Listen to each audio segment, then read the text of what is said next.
Hello everyone, आज इस video में डिस्कस करेंगे।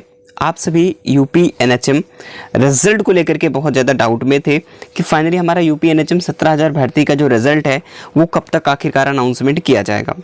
तो इसको लेकर के इस संदर्भ में मैंने आप सभी से कई बार आपसे डिस्कस किया है कि आप सभी का रिजल्ट है वो अभी मतलब कोई डेट क्लियर नहीं थी, लेकिन इस संदर्भ में जब माननीय मुख्यमंत्री जी के द्वारा इन सरकार ने चाहा, यानी उस प्रकार से जब बातचीत हुई है, शासन को भी विभाग को भी पता चला, हर एक तरीके से मीटिंग्स के दौरान हुई, तो माननीय मुख्यमंत्री जी के द्वारा जो है ये आदेश हो चुका है। तो अब आपका ज़्यादा समय लगने वाला नहीं है रिजल्ट में, ठीक है। तो आप सभी को आज इस वीडियो में डिस्कस कर देंगे, पूरा फाइनल आपको दिखाने वाला हूं और आपकी कट ऑफ क्या रहेगी वो भी जानेंगे। काफ़ी लोग डाउट्स में थे क्योंकि मैंने काफ़ी पहले ही कट ऑफ के बारे में कई बार आपको डिस्कस किया है, लेकिन उस बारे में भी आपको काफ़ी ज़्यादा डाउट रहता है। तो चलिए, तो देखिए मैं आपको सबसे पहले दिखा देता हूँ यहाँ पर जो कटिंग आपने देख ही लिया होगा, लेकिन मैं देखिए कोई भी चीज़ पहले से तुरंत ही नहीं, ऐसा कि आपको तुरंत ही चीज़ें बता दूँ, ठीक है। हमेशा हम प्रयास करते हैं कि उसको जानने की कोशिश करते हैं कि कुछ सच है इससे नहीं है, ठीक है। तो देखिए हमने देखा तो ये सच चीज़ें जो सही है, बिल्कुल रिक्त पदों पर जो है जल्द होगी नियुक्ति। अब बात है सर, ये तो नियुक्ति की बात की जा रही है, तो यहीं पर सबसे बड़ा फैसला है जो रिक्त पद अभी तक जितने खाली पद होंगे, क्योंकि रिक्त पद ऐसे पता नहीं चलेंगे जब तक 17,000 भर्ती का जब रिजल्ट आएगा, इनमें कितने रिक्त पद होंगे, ठीक है। अब रिक्त पद जितने इनमें से आएंगे और एक्स्ट्रा इसके अलावा जो भी यहाँ पर जो भेजा गया है वहाँ पर अप्रूवल के लिए, ठीक है, जहाँ प्रस्ताव भेजा गया है कि भाई जितनी भी अभी रिक्त पद खाली हैं उनका हमका ब्यौरा चाहिए हमें, उसी हिसाब से वो वैकेंसी निकालेंगे, ठीक है। और कुछ 17,000 में जब भर्ती कंप्लीट होगी तो इनमें से जो रिक्त पद होंगे उनको भी इंक्लूड करेगा, ठीक है। तो उस हिसाब से ये क्या कर रहा है, ये अब जो है अब इस फटाफट से अब ये रिक्तियां जो है दिलाएंगे। तो इनमें सभी भर्ती आ रही है ना कि जो रिक्त पद है उनमें, मतलब उसकी बात की जा रही है, आप में ही ये सभी चीजें हैं, ठीक है। क्योंकि साथ ही साथ क्योंकि आपकी भर्ती प्रक्रिया बिना पूरी हुई सारी काम में आगे नहीं बढ़ पाएगा। भले वैकेंसी आती है लेकिन आपके कोई मामले नहीं रहेंगे, क्योंकि आगे प्रक्रिया बढ़ ही नहीं पाएगी जब तक 17,000 भर्ती का नहीं होगा। देखिए, अब मुख्यमंत्री जी ने कहा था, सीएम योगी आदित्यनाथ ने नियुक्ति एवं कार्मिक विभाग की समीक्षा कर दिए निर्देश, यानी कि कई जो है यहाँ पर निर्देश दे दिए गए हैं कि आप नियुक्ति कराइए और जो नई भर्तियां होनी है उनके रिक्त पद कितने हैं उस हिसाब से वो वैकेंसी को लेकर के विभाग ने इसका ब्यौरा भी मांगा है। तो इनका लोगों को सीधा ये मतलब ये है कि भाई इन्होंने कह दिया कि मुख्यमंत्री योगी आदित्यनाथ ने सभी विभागों में रिक्त पदों पर जल्द नियुक्ति की प्रक्रिया प्रारंभ करने का आदेश दिया है। यानी कि जो नियुक्ति अभी तक रिक्त पदे पड़े हैं या फिर पेंडिंग में जो भर्ती प्रक्रिया है, चाहे वो रिजल्ट को लेकर के हो, चाहे उनकी नियुक्ति देनी हो, वो सारी प्रक्रिया आप कर लीजिए, ठीक है। नियुक्ति एवं कार्मिक विभाग की समीक्षा बैठक में बुधवार को मुख्यमंत्री जी ने समय पर पदोन्नति देने की बात भी कही है और कहा कि जो समयबद्ध पदोन्नति है वो शासकीय सेवा का है, ठीक है। यानी कि जो यहाँ पर चीज़ें क्लियर की गई हैं कि भाई जल्द से जल्द जितना भी हो सके आप जो है इस भर्ती प्रक्रिया को आगे बढ़ाइए, ठीक है। जितने भी रिक्त पद हों, मेरी बात सुनना, चाहे वो रिक्त पद की बात की जा रही हो, ठीक है, या तो फिर पुरानी भर्ती यानी कि जो अभी भर्ती पेंडिंग में है जिसका डॉक्यूमेंट वेरिफिकेशन है या किसी की ज्वाइनिंग है, नियुक्ति देनी है, तो आप जो है इस भर्ती को आगे बढ़ाइए।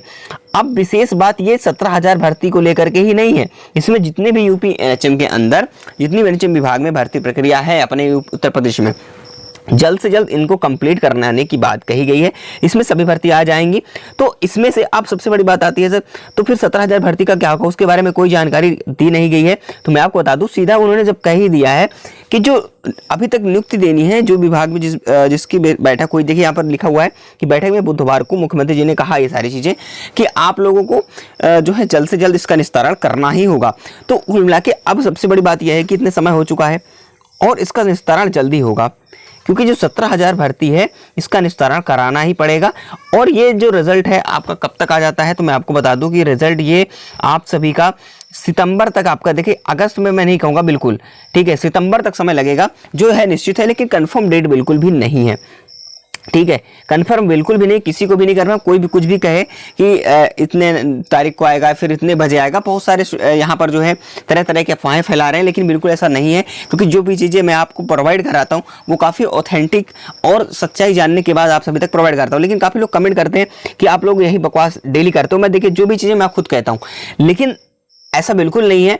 देखिए जो आप तक जाते ऐसा होता है, मैं जायज़ है, गुस्सा होना भी जायज़ है, हर एक तरीके से आप समझ रहे हैं कि भाई कोई भी हम भी होंगे आपके दर पे तो ऐसा ही करेंगे, प्रेशर रहेगा कि हमारा रिजल्ट नहीं आया है और डेली यही सुनने को मिल रहा है कि इस दिन रिजल्ट आएगा, इस दिन रिजल्ट आएगा, तो कहीं ना कहीं प्रेशर माइंड में बन जाता है, क्योंकि इतना समय वैसे भी फाइनली कई बार हो चुका है, कई बार सुनने को मिला है, इसलिए बोर लग रहा है, हर एक चीज़ झूठी लग रही। लेकिन जो सच्चाई है मैं वही चीज़ें आपको बता रहा हूँ, आपके सामने प्रूफ है, ठीक है, बिल्कुल।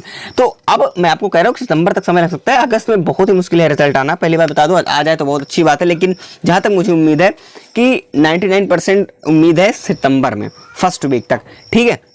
चलिए अब हम बात कर लेते हैं यहाँ पर कट ऑफ को लेकर के। काफ़ी लोग कट ऑफ के लेकर के बात कर रहे थे कि कट ऑफ क्या रहने वाली है, तो उस पर भी एक बार डिस्कस करेंगे। देखिए चलिए मैं प्रोग्राम वाइज चीज़ें को डिस्कस कर लेता हूँ एक बार फटाफट से, जितना देर न करते हुए। देखिए एनएम की अगर हम बात करें तो एनएम में जो है कितनी कट ऑफ जाएगी, तो फाइनल कट ऑफ की मैं बात करूंगा, ठीक है। तो कम से कम एनएम में कम से कम यूआर की जो है 45 मार्क्स होने चाहिए, ठीक है। और यहाँ पर जो कैंडिडेट्स ओबीसी से हैं, ठीक है, ओबीसी से हैं, इनके कम से कम 42 मार्क्स, ठीक है। और इनके भी जो ईडब्ल्यूएस कैंडिडेट हैं इनके भी 42 मार्क्स के आसपास ही रहने वाली है, ज़्यादा डिफरेंस नहीं होगा, ठीक है। और एससी कैंडिडेट्स की अगर हम बात करें तो एससी कैंडिडेट्स में करीब जो है 38 के आसपास होना चाहिए, और एसटी कैंडिडेट में 36, ठीक है।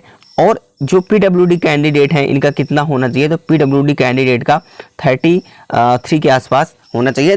1-2 नंबर का ही डिफरेंस मिलेगा बराबर, हाँ पॉइंट का फर्क देखने को मिल सकता है, थोड़ा बहुत ऊपर नीचे हो जाएगा, वो बात अलग है, ठीक है। चलिए अब नेक्स्ट बात करेंगे स्टाफ नर्स की। काफ़ी लोग स्टाफ नर्स की बात करेंगे, तो स्टाफ नर्स की कट ऑफ क्या रहेगी, तो वो चीज़ें हम जान लेते हैं। स्टाफ नर्स की कट ऑफ क्या रहने वाली है।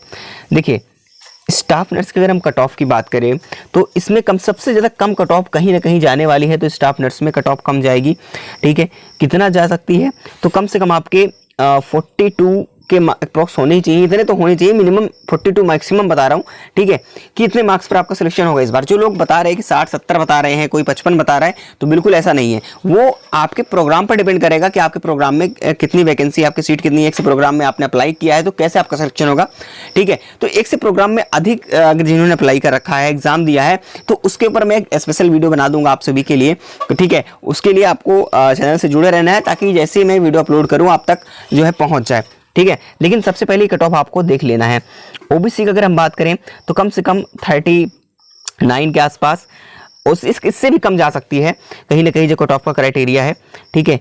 और जो यहाँ पर होता है हमारा ईडब्ल्यूएस, ठीक है, ईडब्ल्यूएस की अगर बात करें तो ईडब्ल्यूएस कैंडिडेट्स भी करीब 38 के आसपास ही रहेगा, क्योंकि ओबीसी ईडब्ल्यूएस में ज़्यादा डिफरेंस नहीं रहता। और एससी कैंडिडेट्स का कम से कम 36 मार्क्स होने चाहिए, और एसटी कैंडिडेट में स्टाफ नर्स की मैं बात कर रहा हूँ, ठीक है, इसमें 32 के आसपास होना चाहिए। पीडब्ल्यूडी कैंडिडेट्स मान के चले कि बिल्कुल 30 या 31 पे हो जाएगा, ठीक है। चलिए अब नेक्स्ट हम बात कर लेते हैं यहाँ पर लैब टेक्नीशियन की, ठीक है। लैब टेक्नीशियन वालों देख लीजिए एक बार, यूआर कैंडिडेट्स की बात करें लैब टेक्नीशियन में तो कम से कम 48 मार्क्स। देखिए वैकेंसी पर कुल डिपेंड करता है कि आपके पोस्ट भी कितने हैं, ये भी डिपेंड करेगा, और आपके मार्क्स कितने आए हैं वो भी डिपेंड करता है। लेकिन जो एवरेज इस बार मार्क्स रहा है, ज़्यादा मार्क्स लोगों ने ज्ञान नहीं कर पाया है, ठीक है, क्योंकि काफ़ी लोग गेन करने में समस्या आ रही थी। बहुत एवरेज में 45 से 50 तो ज़्यादा जा ही नहीं रहा था लोगों का एवरेज मार्क्स, ठीक है, इसलिए ज़्यादा कट ऑफ नहीं जाने वाली है बिल्कुल भी, ठीक है। 46 ओबीसी और ईडब्ल्यूएस कैंडिडेट जो है 44 के आसपास, या इससे 45 भी रह सकती है, क्योंकि ज़्यादा डिफरेंस नहीं होगा। फिर कह रहा हूँ कि ओबीसी और ईडब्ल्यूएस में। और एससी कैंडिडेट्स का क्या होने वाला है, एससी कैंडिडेट्स में कम से कम इसमें जो है 42 होना चाहिए, और एसटी में कितना होना चाहिए आपका, कम से कम 40 के आसपास रहेगा। इस बार जो है एससी एसटी में लैब टेक्नीशियन में ज़्यादा डिफरेंस देखने को आपको नहीं मिलेगा, ठीक है। तो चलिए मैं आपको आगे दिखाता हूँ कि आगे क्या होने वाला है, ठीक है। नेक्स्ट की मैं बात करता हूँ यहाँ पर फार्मासिस्ट की। तो देखिए फार्मासिस्ट में ज़्यादा डिफरेंस नहीं दूंगा, डिफरेंस कम से कम फार्मासिस्ट के लिए 52 आपका, इससे ऊपर ही मान के चलिए कि यूआर कैटेगरी में होना ही चाहिए। बाकी अदर कैटेगरियाँ आप लोग देख लीजिएगा कितनी आपकी कट ऑफ रह सकती है। बाकी चलिए जो भी डाउट होगा कमेंट बॉक्स में आप लोग जरूर बताइएगा, आपका डाउट क्लियर कर दिया जाएगा।